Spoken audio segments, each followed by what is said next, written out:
Hello everyone. तो आज हम करेंगे सोशियो रिलीजियस रिफॉर्म मूवमेंट्स को।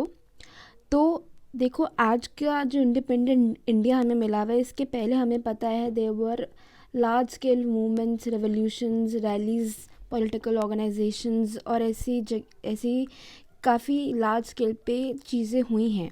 बट इसके अर्लियर फेजेस में, just at the end of 19th century में, ऐसी ऑर्गेनाइजेशंस और रिफॉर्म मूवमेंट्स बननी स्टार्ट होगी जो बेस बना of the revolution of the large scale. ये बेस बना था ये छोटी मूवमेंट्स जो थी। तो 19th सेंचुरी के एंड में क्या होने लग गया था कि विजन बनने लग गया था, एक नज़रिया बनने लग गया था मॉडर्न। जो मॉडर्न था, मॉडर्न किस हिसाब से कह सकते हैं हम? Modern in the context of awareness. Enlighten section जो था सोसाइटी का, जो पढ़ लिख रहा था, who was educated, who was getting educated, the education that was being provided by the British, उसके साथ साथ अवेयरनेस आ रही थी because the people who were colonising India they were British, और उनके खुद के रीजन में बहुत लार्ज स्केल पे मूवमेंट्स हो रही थी, रेवोल्यूशंस हो रहे थे। फ्रेंच रेवोल्यूशन था, एनलाइटनमेंट था। तो ये सब कॉन्ट्रास्ट को देखते हुए जो रेवोल्यूशनरीज थे, इन्होंने सोचा कि अब रिफ़ॉर्म करने का टाइम आ गया है। हमारे सोसाइटी में ऐसी बहुत सी कमियां हैं that is restricting our growth and now we want freedom from the British. तो कंसेंसस एक बन गया था जहाँ पे सब ने कहा कि now we have to get rid of them. तो इन्होंने ये भी बात नोटिस की कि जो पहले के जो इन्वेडर्स थे, ये या तो सेटल हो जाते थे, इंडिया में बस जाते थे, या ये सोसाइटी के साथ पॉजिटिवली इंटरेक्ट करते थे। नॉट लाइक ब्रिटिश, जिन्होंने का मोटिवेशन ये रहा है to make us the subjects and extract our resources back to their own country. Contrast ये भी था कि वहाँ जो हमको कॉलोनाइज कर रहे थे वो एक एनलाइटेंड यूरोप था, और हम अभी भी रिलीजन और सुपरस्टिशंस में स्टक थे। तो रिलीजन का बहुत बड़ा एक बेस रहा है, ये कॉज भी था, और इसने रिलीजन ने बहुत ज़्यादा कैटलिस्ट की तरह भी काम किया है हमारे रिफॉर्म मूवमेंट्स को आगे बढ़ाने में। वेमेन की कंडीशन बहुत बुरी थी, they were inferior to men, Sati प्रथा, polygamy, caste, there was child marriage and there were other evils. There was caste based division जहाँ पे बहुत इनह्यूमन डिस्क्रिमिनेशन होता था। वेस्टर्न कल्चर का बहुत ज़्यादा कॉन्ट्रास्टिंग मूवमेंट्स ऐसे जब अपोज किया गया, and that is when people started realizing the potential of our own traditional cultures. Awareness आ गई थी कि वेस्टर्न सोसाइटी में, western countries are running victorious because वहाँ पे अवेकनिंग हो चुकी है, वहाँ पे लोग जागरूक हो चुके हैं। तो ये कॉमन कन्विक्शन बन गया था that now we need reforms. तो सोशल आइडियोलॉजिकल बेसिस ये रहा है मिडिल क्लासेस का कि ये इमर्ज हो रही थी, इनको जागरूकता मिल रही थी, दे वर गेटिंग अवेयर। इंटेलेक्चुअल्स वो लोग थे जो यूरोप को मिडिल क्लास के अपना मॉडल की तरह देखते थे। ये वो लोग थे जो लॉ, सर्विसेज और मेडिसिन से आ रहे थे, और जिनका कोई ना कोई देवर हैविंग अ डायरेक्ट और indirect contact with the land, ज़मीन से इनका जुड़ाव था। They were not coming directly from under the British. दूसरी बात, इन्होंने जैसे कि मैंने बताया, इन्होंने यूरोप के बारे में जब थोड़ा बहुत पढ़ा, वहाँ पे रेनेसांस आ चुका था, reformation, French revolution, enlightenment. So they were even getting more aware and eager to apply the same kind of movements in their own country, our countrymen. So they thought that universalism, humanism, rationalism, इन तीनों चीज़ों को लेकर ही हम अपनी reform movements को आगे बढ़ाएंगे। For example, ब्रह्मो समाज ने ये बोला कि जो वेदास हैं ये इनफैलिबल नहीं है, मतलब इनमें भी गलतियाँ हो सकती हैं। अलीगढ़ मूवमेंट ने बोला कि इस्लामिक टीचिंग्स जो हैं they must be given in respect of modern needs, modern needs के हिसाब किताब को देखकर इस्लामिक टीचिंग्स को देना जाना चाहिए। विवेकानंद ने ये कहा, जैसे साइंस में हम लॉजिक अप्लाई करते हैं उसी तरीके से रिलीजन को भी टेस्टिफाई करना चाहिए by applying science and logic and rationality. Raja Ram Mohan Roy, he was a big revolutionary, इन्होंने काफ़ी अपने कॉन्ट्रीब्यूशन किया in various fields. He promoted monotheism which is the belief in one God. Universalization को इन्होंने प्रमोट किया।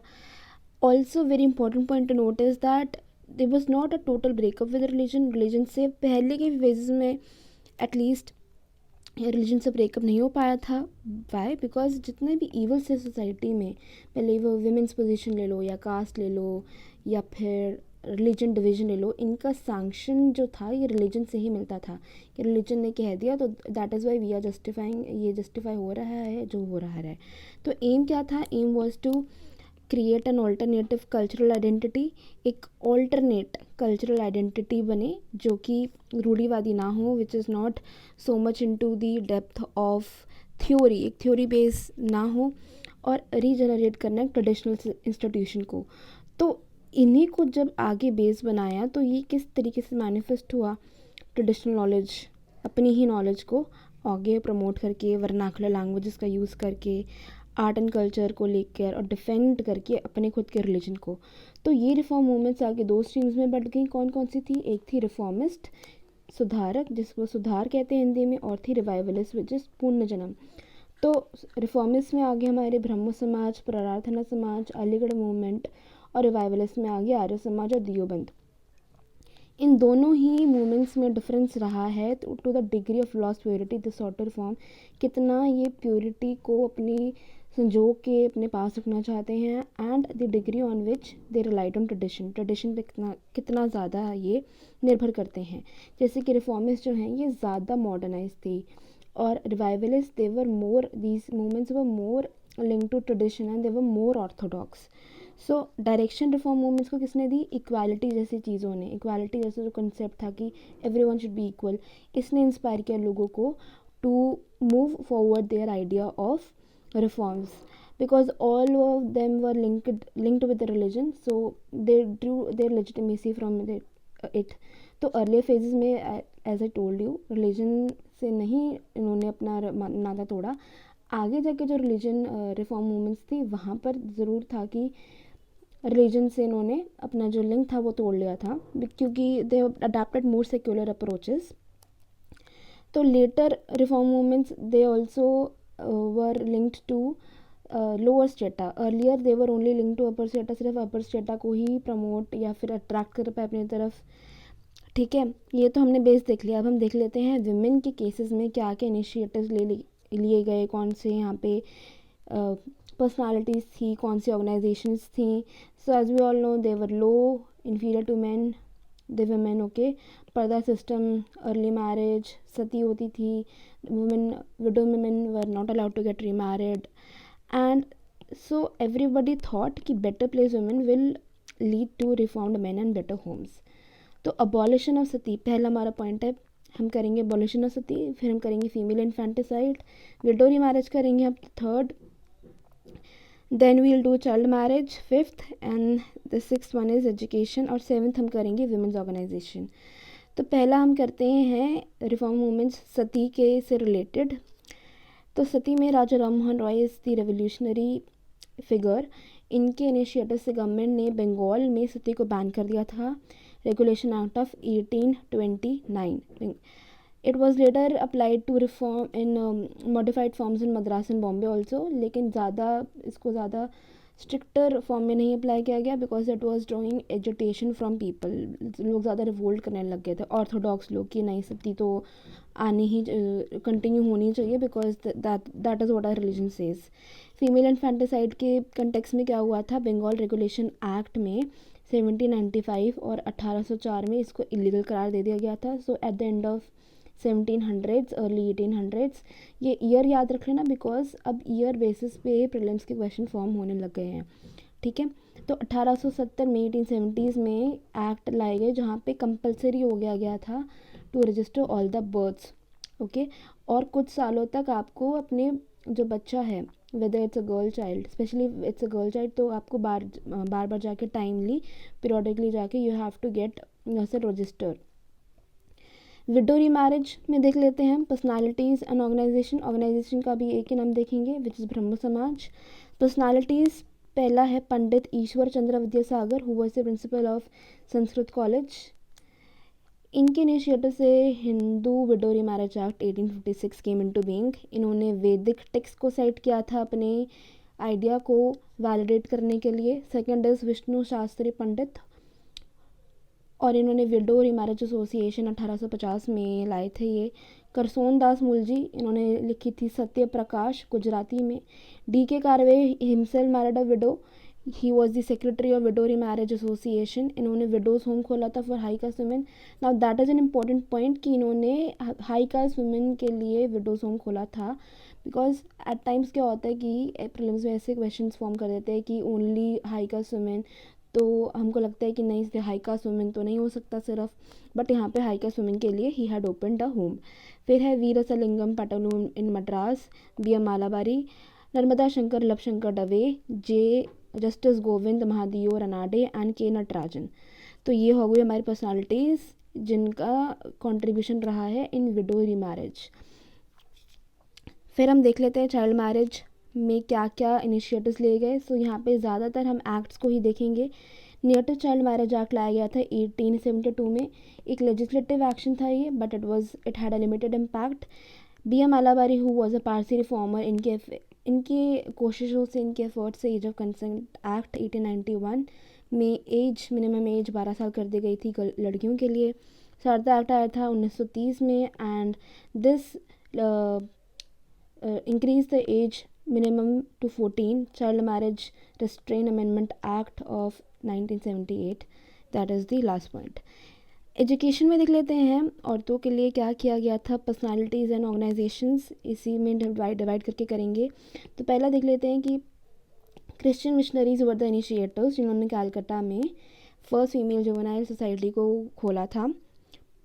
JED बेथ्यूने ने खोला था Bethune school in 1849। He was also the president of council of education.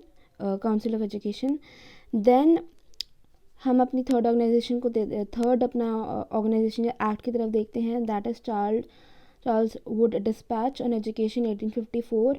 Women's medical services were open in 1914।